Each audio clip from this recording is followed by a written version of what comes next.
Let's talk with the CEO of Klarna, one of the most enthusiastic adopters of generative AI, about how the technology is being applied in practice and whether it can really do the work of 700 customer service reps. That's coming up right after this. Welcome to Big Technology Podcast, a show for cool-headed, nuanced conversation of the tech world and beyond. We're joined today by Sebastian Siemiatkowski, the CEO and co-founder of Klarna, which is a fintech company that specializes in buy now, pay later, but also has its own shopping app. And it's also a company that's been leading the charge in implementing generative AI, one of OpenAI's very early partners. Sebastian, welcome to the show. Great to see you. Thanks for having me. It's great to be here. So let's just start off with this stat that you guys put out a couple months ago about how you have effectively built AI that's capable of doing the work of 700 customer service reps. The listeners of the show know I have a stance on this, which is that when I see these numbers from company, I generally think that they haven't actually replaced that many people with AI. Here's like one example, right? Like IBM, they had an announcement in August 2023 saying that they're going to replace nearly 8,000 jobs with AI, but also as they're going through a layoff. And look, maybe this is a case where you've actually been able to, and I think your wording is pretty interesting and we'll get into it. Maybe this is a case where you've actually been able to hand off the work of 700 people to AI, but also like you guys did do a layoff of 700 people right beforehand. And so I always wonder, like, is this like replacing people with AI, or is it something a little bit different once you get back into the details? So you tell me, like, did you hand off the work of the 700 people directly to AI, or is it something different that we should know about? Right. So the layoff of the comparison to the 700 layoff is actually a misquote by a news magazine online. It's not accurate. It was 2 years ago when we had to, change the amount of investments we were doing. We had to make layoffs, and it just happened to be that the numbers are fairly similar, but it's just coincidence. So that's a separate thing. But taking that aside, to answer your question, one should think about it this way, right? Like, I think it's almost better to give a little bit of the story and the context. When AI came along, we started a lot of initiatives internally to explore the capabilities of it. And we were quite free internally in the sense that we said, look, it doesn't need to be like core business that you go after. So we built a lot of different things, some that are more related to our business and some that we would expect other companies to build that aren't necessarily core to what Klarna does. One of the teams that happened to be very successful internally was a team that started creating basically a kind of co-pilot for customer service to resolve disputes. And disputes is one of the more tricky thing in our customer service world because you collect data from a merchant, from a consumer. You have to decide based on that data. One claims that they didn't receive the package, the other one claims that they sent the package, and you have to decide whether the customer should, keep the money or not, or whether you should persist in trying to have them pay for something, right? And so it's kind of a difficult. It's almost like a mini court decision that you have to decide on. And so this team managed to do this in a very, very good way. So they managed to create a co-pilot. The co-pilot started helping these customer service agents collect this information from both merchants and consumers, started applying a more methodological approach to assessing these errands, and then also providing decision support and what should we do on this specific occasion. So that was kind of the beginning. And the disputes at us had always been there was a backlog of 30 days. It's a quite complex matter. It's always frustrating to us because consumers want to get answers very quickly and we need to collect a lot of information, so it takes a little bit too long time, et cetera, et cetera. Once they took the co-pilot live first, that in itself basically meant that in a few weeks, our backlog was down to 0, which was unheard of. And we even had this fun internal Slack message where an engineer is like, we're out of errands, send us more errands. We want to run it on the co-pilot, right? So it was at least an indication. And then we tasked that team to say, hey, would you want to try to actually build a full service, customer service kind of agent, right? Based on what they have done.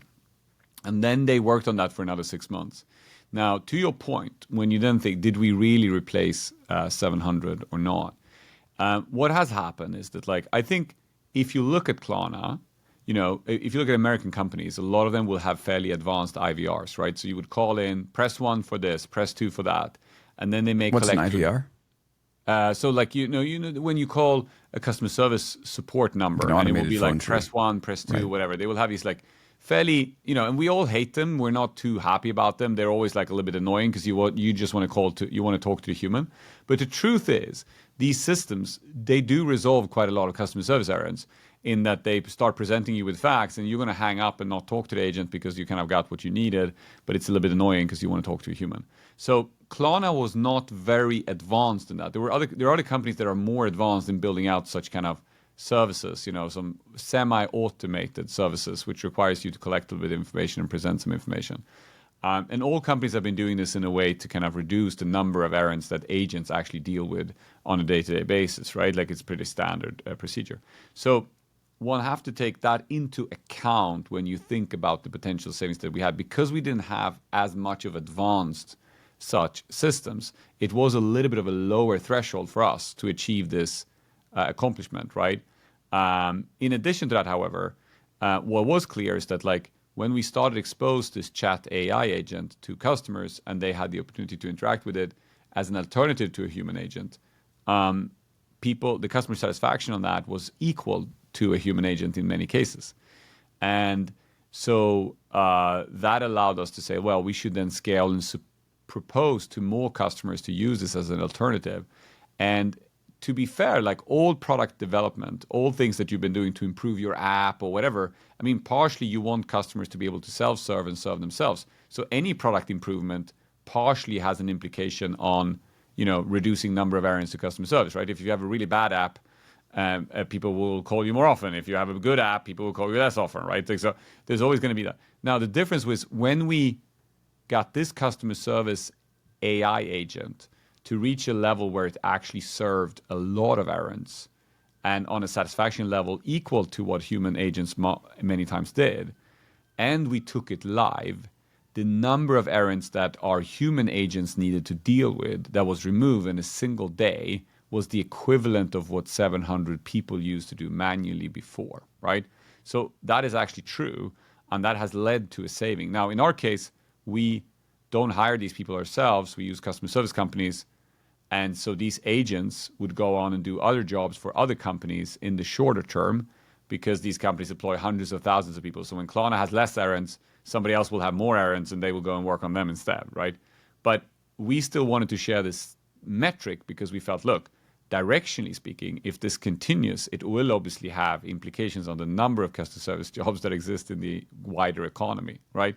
Yes. So we still thought it was a very worthwhile statistic to share. So did you then so you outsource your customer service. Did you then reduce sort of the headcount that you get from these outsourced vendors by 700? Yes. Or like what? So 700 less people from these companies. Yes.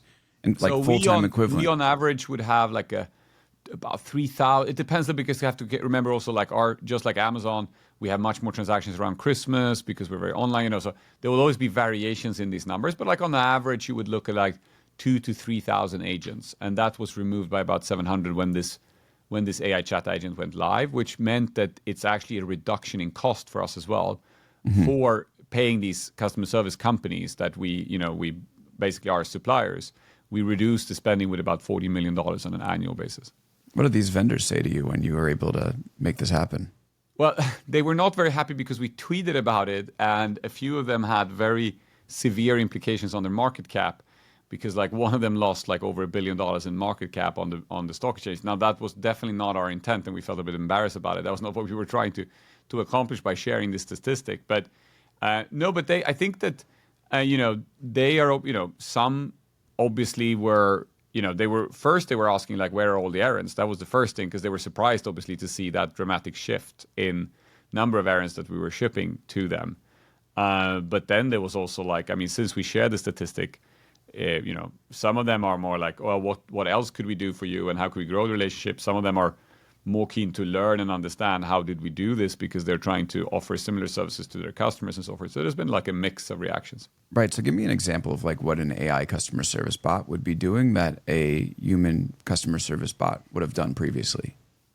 Well, it could be very specifically, it could be like more simple errands like, hey, I want to find out, can I delay the payment on this transaction because I don't want to pay now, I want to pay next week, right? Like, and previously customer service may have instructed that individual on like where in the app do you go and do that, or I may even help you prolong it and give you a new due date on this specific payment, right? In this case, the AI would basically serve you directly in the app the button to click and delay that, right? So that would be a good example of something that nowadays would be handled by AI as opposed to the human agent. One thing that we also observed in this, which I think is worth adding in this, is that, and I think most of us have had these experiences, when you interact with human agents over chat, right? Many times, and companies will always say that we try to avoid this, but it still happens, and it's a fairly general applicable practice, is these agents will have 5-6 chat conversations going on at the same point of time. And we always, as customers, we experience that because we write something and then we're like, why are you not answering immediately? Like, give me an answer, right? Like, but since I've also sat on the other side as a customer service agent, I also know that like that's also normal because maybe you, Alex, are pinging me something and then you get a phone call or something, so you're not writing anything. So I'm not going to sit and wait for Alex. I'm going to go and have a few other conversations simultaneously. It's like it makes sense because otherwise it would be very, very inefficient. However, we experience that. Now, the difference with AI is that we don't need to do it that way. So what you see is I think the biggest difference is that in general, when a human started a conversation with another human, to resolve a single task took on average 14 minutes, right? Just because of those delays that happen because people aren't really actively talking to each other all the time. Somebody says, oh, let me go and check, or something, there's a delay, etc. And here, the resolution time went from 14 minutes to 2 minutes. And that is because you get instantaneously response from the AI instead, right? And like the AI is kind of focused on your conversation, so to speak. And so that is, I think, one of the biggest differences, and also something that drives up the customer satisfaction because you feel it's more immediate, right? But it doesn't mean, obviously, that all errands can be answered by the AI today. There's obviously still a lot of things that humans deal with because they're more complex and more difficult. And there's also a huge amount of customers. The first thing they write when we expose the AI agent to them is agent, right? That's the first thing, because a lot of people have had so much bad experiences with these AI bots that they just want to talk to a human, right? So like that's also another thing that we see a lot of. Yeah, because I gave it a shot. I was in your app yesterday and I wrote I want a refund for my order. And the bot writes back, I understand you're looking to get a refund. To assist you better, this is what you have to do. 1, exit this chat. 2, go to the customer service section under settings. 3, select the purchase you need help with. And once you've done that, you can proceed with the steps you need for your refund. So effectively, it's not like the AI is necessarily going out and accomplishing it for me, but it's directing me to the place that I need to go to finish this action. And that's a very common thing. So what you'll see is that one of the things where we were actually a little bit lucky when we compare, because we talked to a lot of companies that are trying to do similar things, right? And so Klarna was a little bit lucky in the sense that like before, already like a few years ago, we had this vision for our customer service. It had nothing to do with AI at that point in time. It was just that like, if you, for example, ask like you did in that chat for a specific action, rather than just inform you of where to do it in the app, we would actually serve like a small widget that allowed you to do it directly in the chat thread, right? So as I said, like we don't have that. We don't have those widgets for all actions. So the actions that you happen to ask for, we don't have that widget for. But there are other actions that we had such widgets for. And so what we see now with a lot of other companies trying to catch up with this idea is that they don't have widgets for anything. Like it's always been, customer service interacting with Alex and then going and doing that in a separate GUI or, in a separate software, right? In our case, we had already quite a few of such widgets that we could serve into that thread that would allow you to do it. And that is partially what has allowed us to get this going at a bigger scale. But to your point, you will always be able to find things that are yet not working or you're not yet at that level and so forth, right? So, and that's why I also made a comparison with IVR. If you had a very advanced such, press 1, press 2 system, then, the difference between what we did and the outcomes would have been not as great as 700. It would still have been something, but it would not have been at the same level. Yeah. I definitely hate those systems. So anyway, that's a subject for another conversation. Let me ask you this. There have been some problems with these customer service chatbots that they've hallucinated sometimes. I mean, I think like one of the examples that have been given was that an auto sales bot was like someone basically, conversed with it and then convinced it to give them a car for like half price. And then the dealer kind of had to honor that decision. Have you had any of these issues with your bots hallucinating or like pulling the wrong data? And if so, how have you navigated that? Not the wrong data, right? So you have to be they obviously have to put very strict standards into what is accessible, not accessible to the AI application itself. So there you can control that, but it has definitely hallucinated and it has answered incorrectly. But to us, the way we think about that is that like you have to make a you have to also recognize the fact that humans don't necessarily hallucinate, hopefully, but they also do errors and they will also answer incorrectly. So what we simply do is we read a lot of these transcripts on a continuous basis, and we do continuous quality checks to ensure that the error rate is not higher for the AI chatbot than it is for our human agents. And if we see that they are at least on par, then we think that's an acceptable outcome. But it would be, we could never like promise that it never makes errors, just like you can't promise that our human agents won't make errors, because our human agents unfortunately also make errors, right? Like, so it's just about making sure that there are not, a substantial bigger amount of errors that the AI is doing than the human agents are doing. It's kind of like the logical self-driving car threshold, which we'll never see. But if like you can kill less people than human drivers, you should probably roll out the self-driving cars. Yeah, but we that's don't a see difficult it. one, right? Because but the difficult thing for self-driving cars obviously is that human lives are at stake. So the acceptance within society for those mistakes will probably be at a very different level. In our case, it's a little bit more fine if it makes a mistake, right? It's still financial services. It's not like some music app or whatever. So like you still have a different level of compliance, and we're a bank, we're fully regulated, so we have a lot of things that we need to live up to. But obviously, at least it's not life's at stake, right? Like in that sense. So I was speaking with somebody about this move, and they basically said, listen, like if Klarna was able to figure out a way to automate customer service this way, I think you've had the last public numbers, 2.3 million conversations, and 2/3 of your customer service chats happen with the bot. Basically, they're like, if this was working as well as Klarna claims, that they wouldn't be talking about it because they have this like edge over the competition, and why give that up in public? So I put that question to you. Why talk about it? For two reasons. One is that I've been part of a controversial industry for quite a while called buy now, pay later, and people have criticized buy now, pay later, and I see why, but I also see strengths to what buy now, pay later offers to the market compared to credit cards and the traditional banks. And so my learning from going through that, of being first like a hailed, amazing tech company doing awesome things, and then starting being criticized for some of the also risks and challenges associated with. I mean, if you provide credit, it's still credit, right? Like you can provide better credit or worse credit, but it's still credit, and people will have opinions about credit. And my learning from that is that it's helpful to be proactive. That it actually is better to kind of lean forward and share things on a proactive basis rather than kind of have them appear later, right? So that's one reason. My learning from that made me believe that I think it's better of us to kind of be proactive and share these statistics and so forth. I also feel partially like, that I sometimes feel that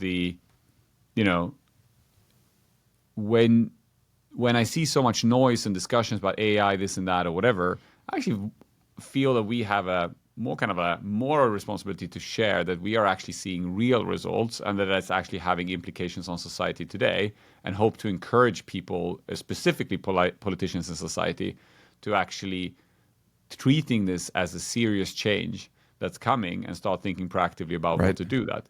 So that's more like on a human level. And then finally, the third thing, obviously, is also self-promotion, for sure. Like, that's definitely also a play, right? Like, so obviously what we've seen as a consequence of sharing this is that more of the AI startups wants to work with Klarna because we're regarded as, a thought leader or somebody doing something exciting in the space. We see more people want to work here, et cetera. So there's like obviously also that aspect, right? But it's a combination of those three.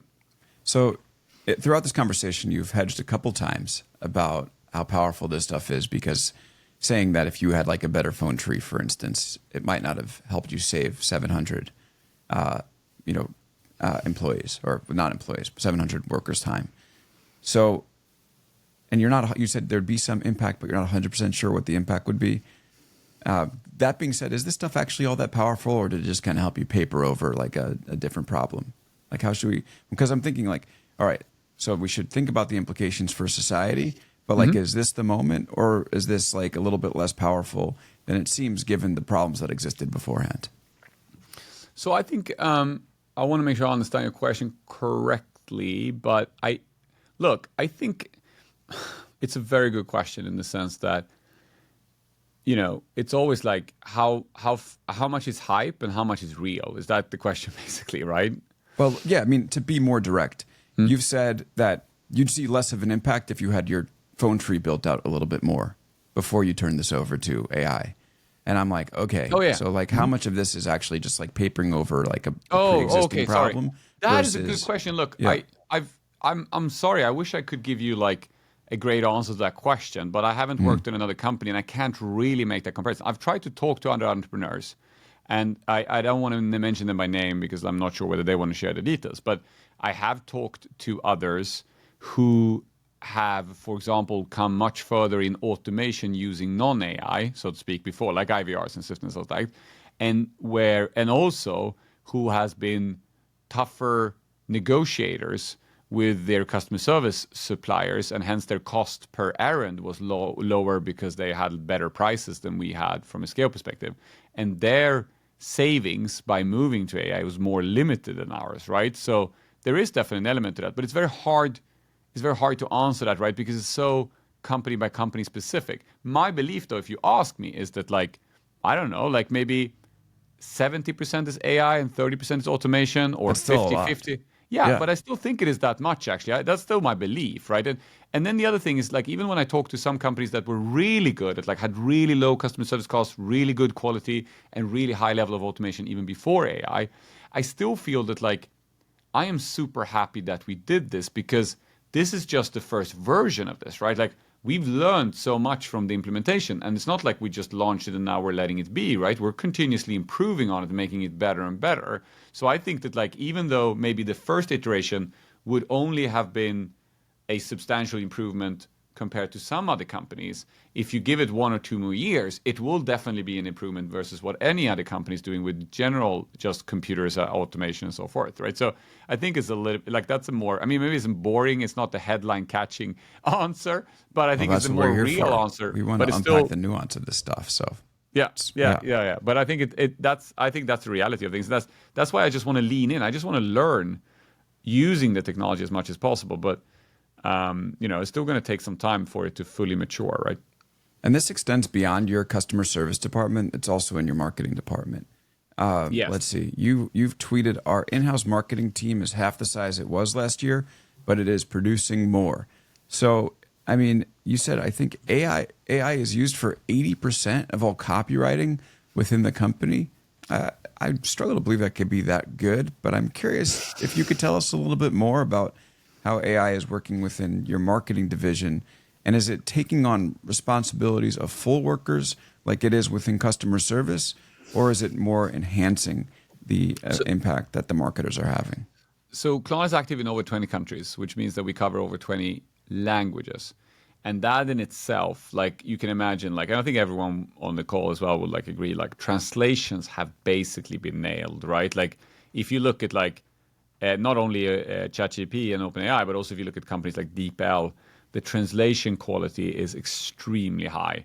So if you think about our copy, you have to remember that a lot of those copy people were actually, also performing copy in different languages and so forth. And so that in itself is just a massive reduction in number of labor hours just to translate from one to another and so forth.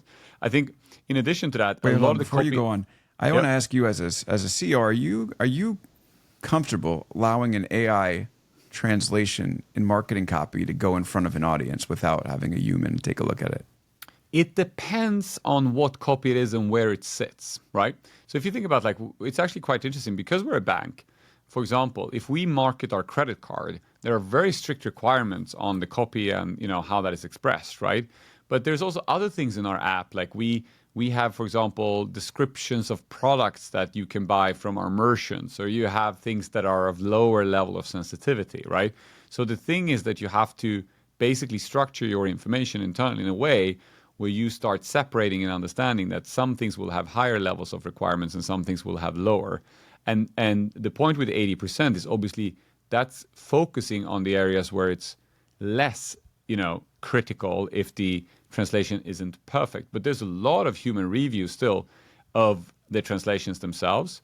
But it's a little bit like you can have AI write the code, but you're still going to review the code many times from a human. Previously, you just had to have both a human to write the code and to review it, right? So I think that again is a reduction in work effort, but it is still not like a full removal. Then what we've seen is also that AI becomes very powerful when you split it in multiple assistants doing different jobs. So if you, for example, have one AI bot write the copy and then another one review it according to rules, then you actually make that also even better, higher quality, and so forth. So you see a lot of the latest AI that we see, and at least apply within Klarna, is that you actually ask the AI to pretend to be different roles. One is the reviewer, and another one is the writer, and then they kind of interact with each other as like a multi-agent team, and that actually gives even better quality outcomes. So, but to your point, obviously, if it's like credit card promotions, you're still going to have humans review that and look at that. Right, and it doesn't seem like AI can do some of like the core functions of marketing, right? Speak with a group that has something to market, understand their objectives, bring it to the creative agency with a brief, go back and forth, find a good midpoint, and then... You think so? Well, look, I just, there's been some really cool things I've done. So like, I'll give you one example, right? We, one of the first AI applications we actually built internally was, and this was again just like an idea that we just did. It's not Klarna's core business, but it's just a concept that we wanted to test. It was that when you do these kind of classical employee engagement surveys, right? Like which all companies do, like how happy are you working at Klarna, or how happy are you working at Meta, or whatever. And you say like 1 on a 5, and like how happy are you with the office? How happy are you with your salary? How happy, whatever. How happy are you with team? Do you trust your colleagues, etc. So a lot of companies do these surveys that you collect data. People are supposed to say on a scale 1 to 5, this and that, whatever. And then you kind of synthesize that information. You try to, analyze it, interpret it, put some kind of report, et cetera, and spread that and so forth, right? It's a very typical company doing these things. So we said to ourselves, like, wow, you know what? Wouldn't it be fun to like, it's still like so much of, at least to me, when I look at such employee engagement surveys, what I really care the most about is the comments where people have written free text, because it's so much more interesting. Like, what does it mean to say 1 to 5, this and that? It could mean so many different things for different people and stuff like that. When I read the comments, at least it's a little bit more concrete, and I get some like input on like what do people think or whatever, right? So what we decided to do is we built our own internal interviewer. So we let the AI interview our employees in a session, like ask these questions and synthesize and have a conversation with employees. It's not to replace human managers, because in the end, your manager is the one who's responsible for you being happy at work and all the stuff, right? But it's an additional tool on top of that to provide some additional insights and understanding of what's going on in the organization.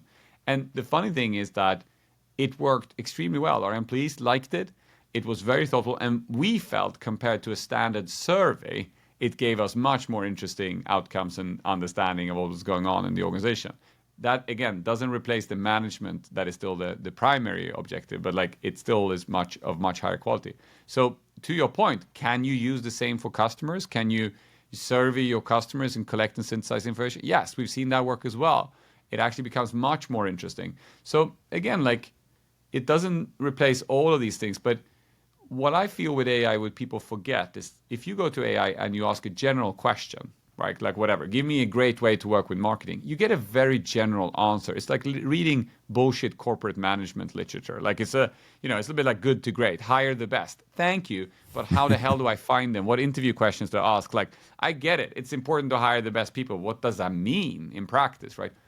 The interesting thing is, though, if you take AI and you ask something much more concrete, which is like, imagine the front of a house. What would I expect to see at the front of a house? It will answer very correctly. It will say, probably a few windows and a door, right? And so a lot of what people, I think, miss is that if you take any work task, whatever work task we as humans do, and you derive it down in very, very small, concrete steps that are very specific, then actually AI is quite effective at performing those. And most of our more complex work tasks are really consisting of very small, specific work tasks that are combined together. And when you start thinking about it that way, you can actually make it do a lot of things. But you have to think about it in that kind of step. And right. So I actually think it could do more than than one may think, right? Right, but these are all tasks, and it's yet been able to effectively orchestrate. And maybe that's coming, but it's not been able to orchestrate. Like, you can't tell me that you would sort of trust like the core of what your marketing department does to a machine yet, because it's involved. I mean, even if they have great surveys that they can send to like different divisions about like what they need to do, like that ultimate end where you're positioning and figuring out what the message is and what the benefit is to your target, like that is something that humans still need to do. The synthesizing of information, I agree with you. At some level, humans still obviously outperform AI a lot. The other thing that I believe humans really outperform AI on is creativity, in my opinion. And it's a little bit, in a way, a little bit different it depends if you look at copy or text or if you look at images, because images are more fun in a way. Like, you have seen, AI dream up some pretty cool images, right? That like you would like, fun to see an artist that would have dreamt up that crazy image, right? It was pretty cool. So I think images are a bit different. But if you look at copy, one thing that I really see the challenge in how the LLMs work is they work towards the average, because that's how they're constructed. So that means that they're constantly, all the answers are pushing through the general answer. And like, I think everyone will know that like if you invest in the stock market, on the average, you're going to see average returns. But if you invest with a very strict contrarian own idea, you may lose a lot, but you may also win a lot.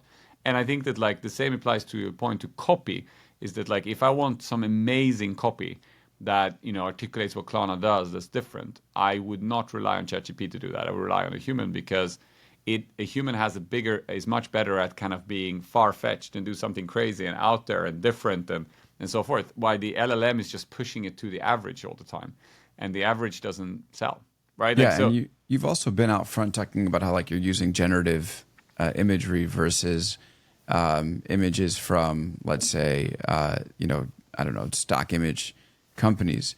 But it's also like, I'm looking at your app right now. I'm holding this up for listeners. It says like shop at Amazon with like a bunch of boxes, and now it's about to scroll to top pet deals with like actual specific information about the deals you have with Chewy, and then talking about the right season with Yeti. This isn't stuff that machines are able to handle yet.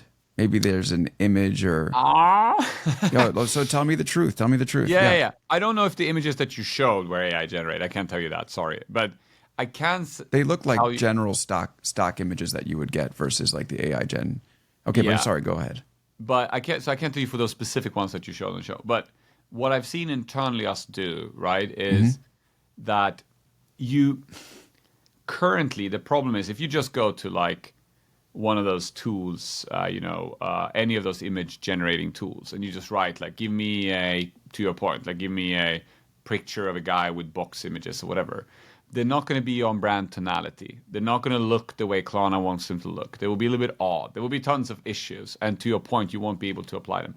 But what we have seen that we can do is we can basically, again, put this through a mechanism of a number of things. So we can first text prompt an image. We can then take the same image as an input and move the image so it looks more on brand. We can then make assessment, and we basically then move them like through a factory basically of that. And the outcome picture you have at the end of that are actually usable directly in the app and are being applied. Now, again, would I do that for my, Super Bowl campaign? No.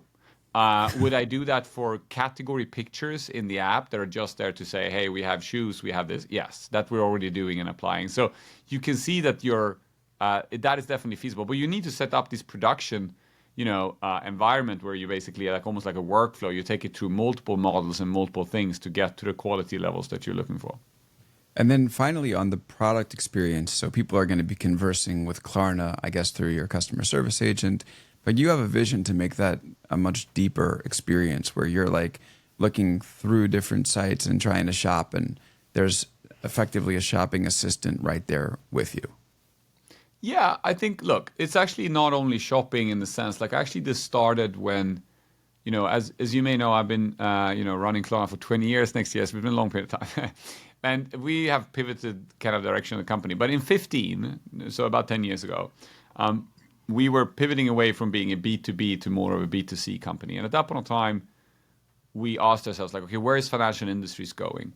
And partially this was because already in 11, we acquired a company in Germany called Support. And they had built, not AI-based, but they had built basically an application that did a very simple thing. In Germany, to transfer money between bank accounts was a horrible experience. The banking apps were horrible, right? They were just like horrible. A lot of clicks, a lot of data. It was just like a bad experience. They're still pretty bad, but sorry, It's go still ahead. pretty bad. So what they had done, they had said, look, they had basically built a Plaid-like experience where they said, Alex, give me your banking credentials, your password, and your login. And there was basically a macro. It was basically like the old Apple macros that we used to have on the Apple computers back in the days. It was basically a macro. They logged in on your banking account on your behalf, and they scripted to send that payment on your behalf. So you didn't have to go through the ugly GUI of the bank. And when I saw that, to me, it was very inspirational because I felt to myself, wow, you know what, like, amazing. Can you imagine if you had like this digital assistant that kind of did this thing on your behalf, so you didn't have to interact with these horrible GUIs and experiences of other companies, and it would just do this on my behalf? Like, wouldn't that be great? And you have to remember, like, that's not a small business. We do about $100 billion worth of volume. We do 30 billion volume on debit through that solution, through basically scripting. This doesn't work that way today. It's more API based, but the point is, like, for many years, we basically did millions of payments transactions through scripting on banks GUIs, right? And so it worked. You can put it to production. Now, at that point of time, it's not AI. So if one of the banks changed the GUI, there would be a phone call down in Gießen in Frankfurt where the team sits and say, hey, it's broken. You need to fix the script. And somebody would wake up in the night and fix it because the bank had changed the GUI, right? Like, so It's like robotic process automation. yeah, exactly, right. Okay. And you will see UiPath and some other companies have come, to some degree on that. So, some of that has already been done, but it inspired us to believe that, like, okay, what's the future of financial services? Well, the future of financial services, you wake up in the morning, your computer tells you, hey, I've analyzed your mortgage. I realize I could save you $10 by switching from bank A to bank B. The only thing you need to do is to say yes to execute on that change. And so, like, that to us became the direction of where financial industry is going. It also means a reduction in excess profits because a lot of the banking profits are generated due to the fact that the switching costs are so high and we're not willing to switch. And so the competitive pressure is actually lower than it's perceived to be. And so that became a conviction of ours already in 2015. And ever since, we've been trying to build services in that direction. Now, we've come some part of it. We haven't, nailed it, but that's the direction that we're at. Now, when we then saw ChatGPT, we felt like, oh my God, this is probably going to happen a little bit faster than we had previously envisioned. But it's a bit like self-driving cars. I personally believe that self-driving cars at some point in time will happen, but I don't know when. My bet is my daughter is now 10, and I have always said I don't think she's going to get a driver's license. But that's 8 years out, right? So there's still some time, and maybe I'll be wrong, but that's been my bet on it. And I think it's like a little bit of similar here, right? Like, so, and that's what we're trying to do. And whether it's a shopping assistant or a digital financial assistant, but it's somebody who's helping you save time, save money, and make you in more control of your finances. Okay, so your company is also one of the most enthusiastic adopters of ChatGPT Enterprise. I want to talk about that on the other side of this break, about how so many of your employees are in these tools every day and whether that's helping and whether that's sustainable. All right, we'll be back right after this. And we're back here on Big Technology Podcast with Sebastian Siemiatkowski. He's the CEO of Klarna and the co-founder of the company. We've been talking about AI in the workplace. And Sebastian, your company is also using ChatGPT Enterprise with maybe the most enthusiasm of any company in the world. So these are just some stats you put out. 90% of your employees are using generative AI tools powered by OpenAI daily. Communications, marketing, and legal are using it with adoption rates of 93, 88, and 86% respectively. You're also seeing a wide variety of additional use cases from building software to streamlining customer service, which we've talked about. Okay, first question for you. You have 90% daily active use on ChatGPT Enterprise. Has that gone down since you released those numbers, or does it remain consistent? I don't know. I haven't checked, but I would believe that it's consistent. What are the people using it for? It's tons of things on day-to-day stuff, like, help me draft this, help me review this, help me check that text. We have also built a lot of what we internally refer to as CCTs. So this could basically be like different assessment tools, like if you want to check, is this text good enough for this purpose? As an example, actually, if you want to test some copy to see if it's, is it correct from a legal point of perspective? Is it following the policies and routines that we have?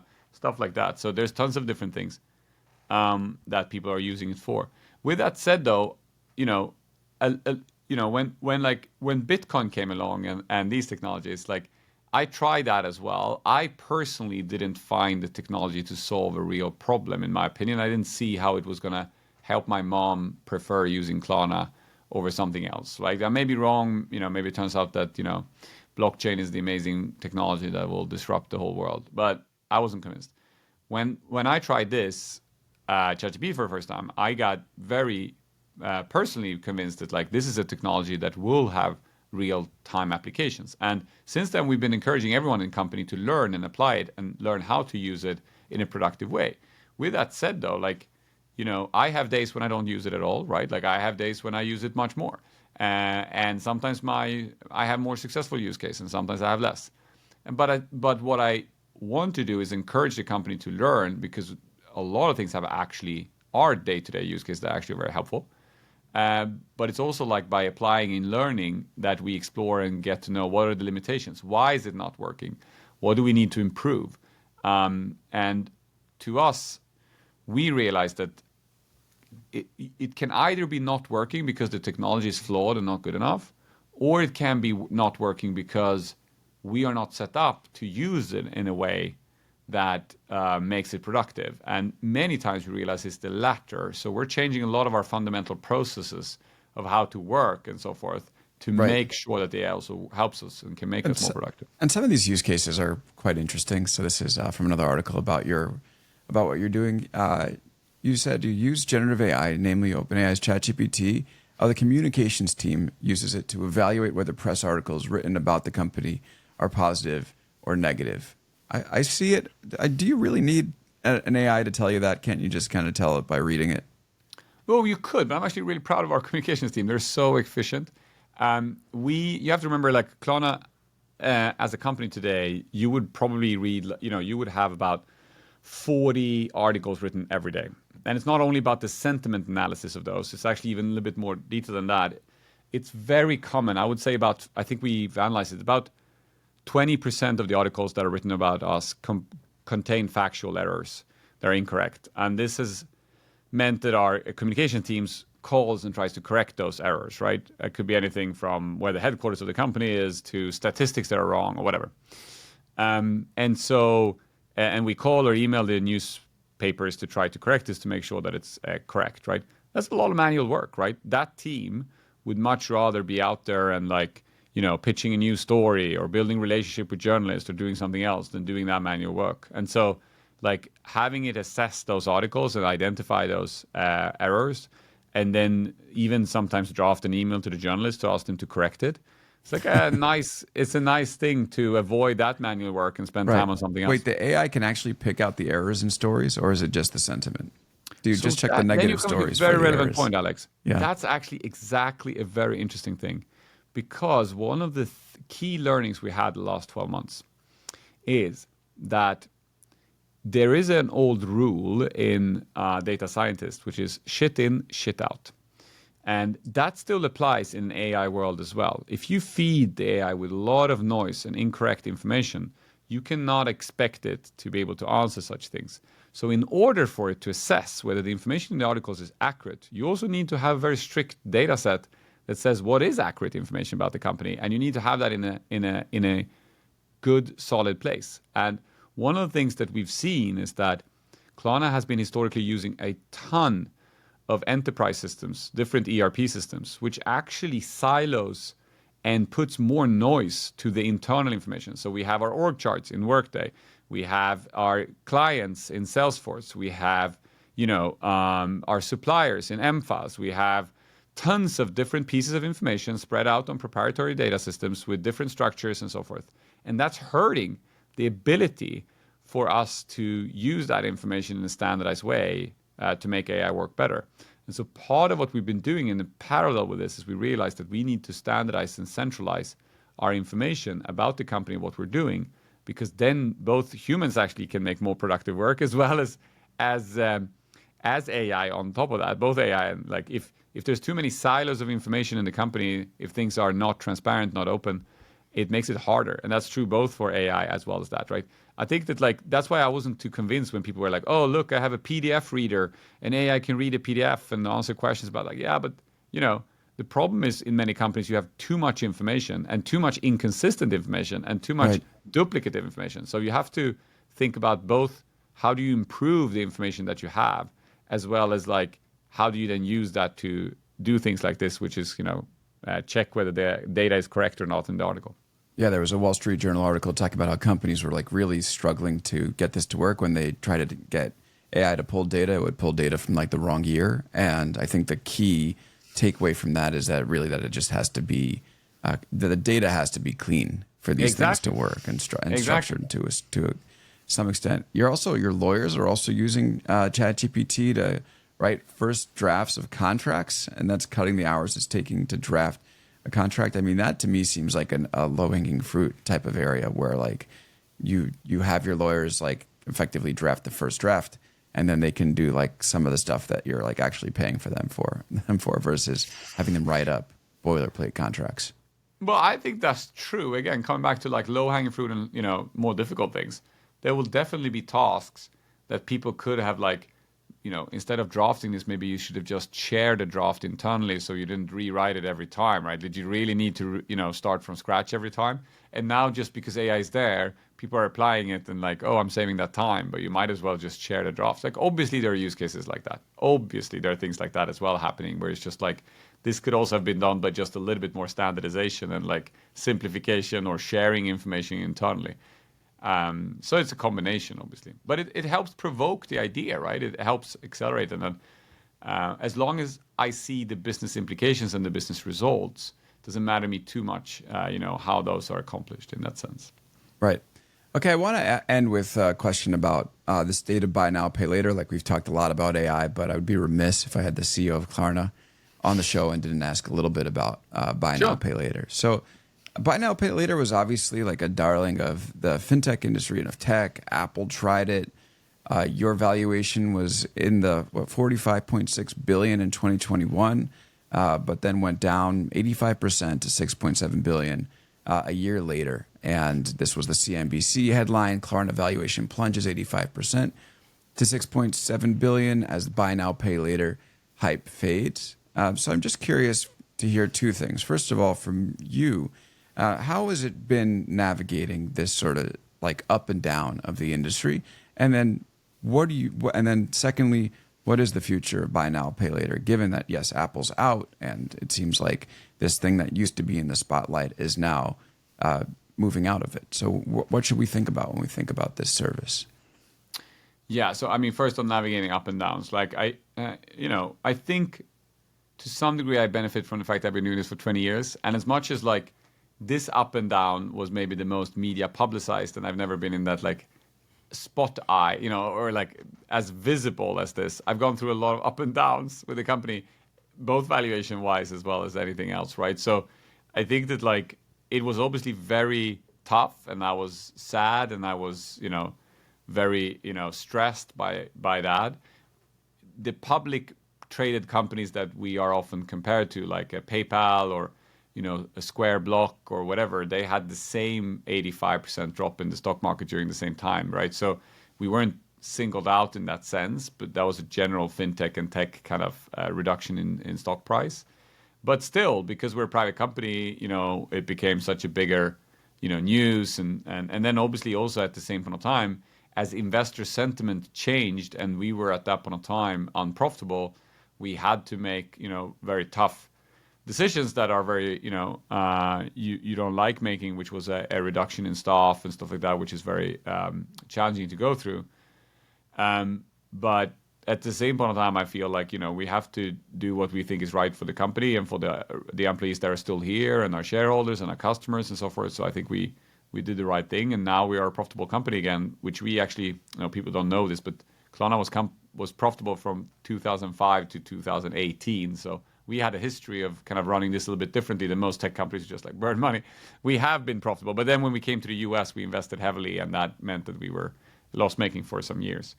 Now on the other topic, on buy now pay later, to answer that, you have to like first define what is buy now pay later, because at the core, what it is to me is we have had a credit card industry which basically works in a way where you swipe your card, you get your monthly statement with all of your transactions, and then you're encouraged to revolve.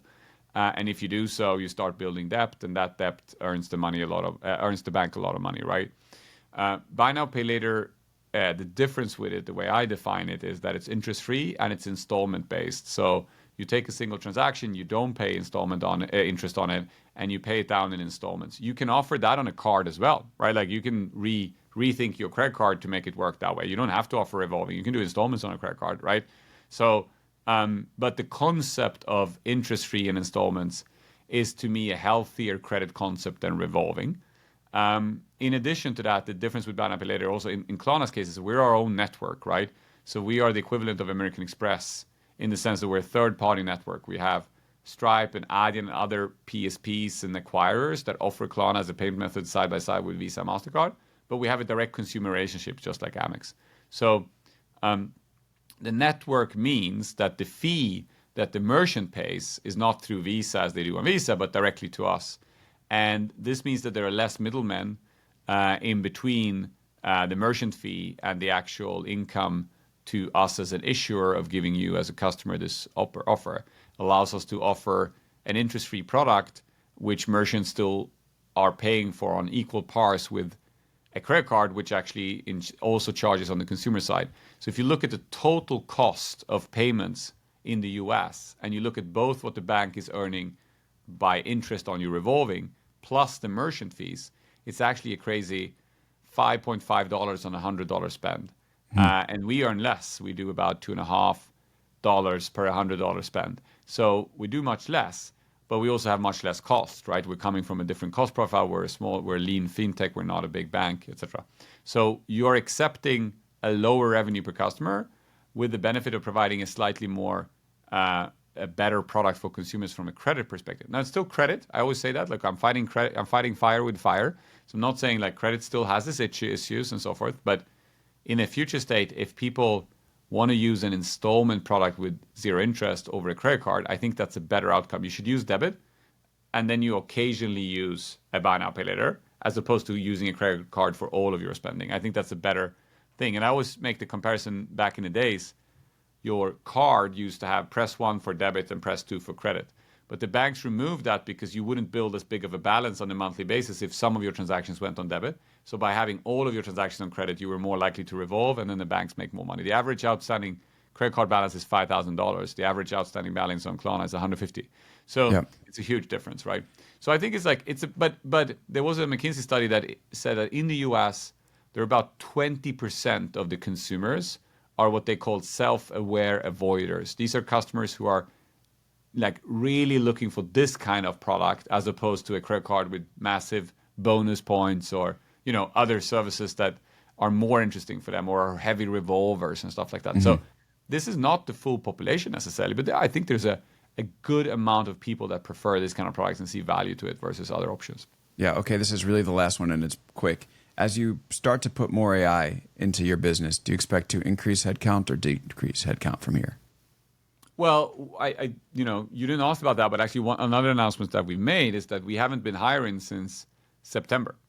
And since we, as many tech companies, have a natural attrition rate where about 20% leave on an annual basis, so people stay about 5 years, which is kind of typical for tech companies.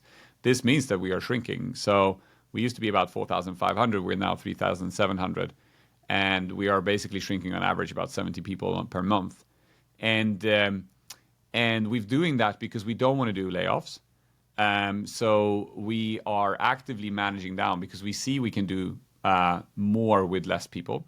At the same point of time, in order to create some benefit for employees in this, we have said that and been very clear about it, which is that our total employee cost will go down, but our cost per employee will go up, right? So that is basically a commitment to our employees that like they will benefit from this in seeing higher salaries and more equity shared with them, which is what we've done. And we just did that a few weeks ago now. We distributed a lot of equity to our employees. So we're saying that like for the people that want to stay and participate in this, there's an upside to them as well in the fact that we're doing this. But we are shrinking, and we will continue to shrink as a company. We'll be much less, but doing much more. Fascinating stuff. Sebastian, thanks so much for coming on. Great speaking with you. Thank you, Alex. Thanks for having me. All right, everybody. Thanks so much for listening, and we'll see you next time on Big Technology Podcast.